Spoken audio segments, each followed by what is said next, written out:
The 1960 Brisbane Test between Australia and the West Indies produced the first of only 2 Test matches ever to be tied. Jonathan Agnew asked the current West Indies manager Wes Hall, who bowled that epic final over, for his memories of the historic finish. I won't age you too much, but I was born the year of the tied test, because I've seen that last over so many times on television, and you too. It must be so fresh in your mind still. Yeah, the tied test was really, it was the beginning of an era. The West Indies had gone to England in 1960. They were branded as individual good cricketers.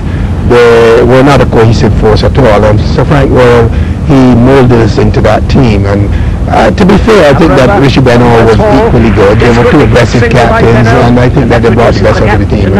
That test, actually, tight test was really something, you know, in my opinion, I think it was one of the best cricket matches ever played. And so to the last over but 1, 7 minutes, 7 runs needed.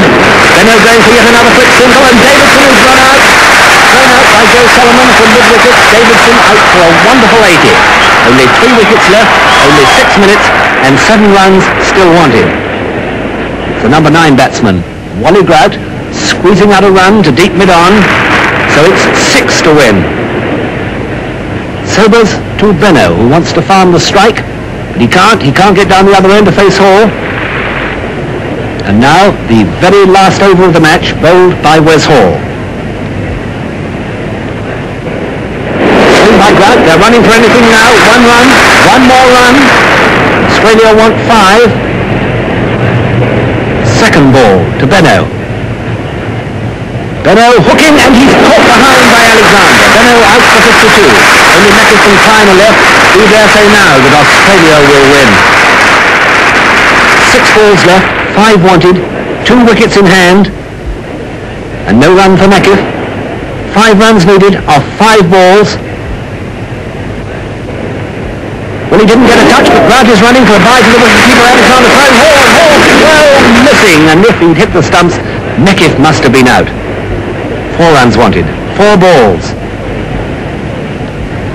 It must be a catch out on the leg side. Hall goes for it. Kenai's going for it too. And what a chance he's missed. What a roar from the crowd. 3 balls to go. 3 runs needed. Ball now to Meckers. It could be 6, and if it's cut off by Conrad Hunt, he's going to cut it off. 1 run. The second run brings the scores level. The next one will win the match. Hunt's throw is coming back. It's wonderfully accurate, and he's out. Grout is out, run out by a foot. Wonderful return. So with 2 balls left, the scores are level. I've been bowling for nearly 3 hours, so, you know, I was pretty tired at that time, and Frank Worrell was a great captain. He would come up every ball and tell you something, sometimes funny, sometimes not so funny.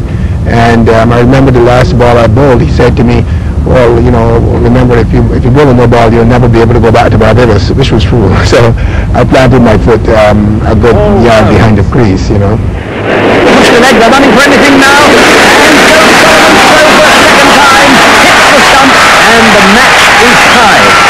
The first tie in Test match history, truly the most sensational finish of all time.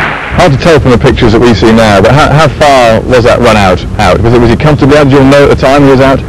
Yes, yeah, we knew that he was out, and you know, it was just that Joe Solomon had 1 stump, you know, to have a go at, and having thrown the ball, well, you know, 90% of those miss. He hit, you know, bullseye. So I think that was the spectacular thing about it, that everybody was so caught up in it that perhaps even the umpire, when he gave him out, he was probably a foot off the ground. So everybody was very ecstatic about it.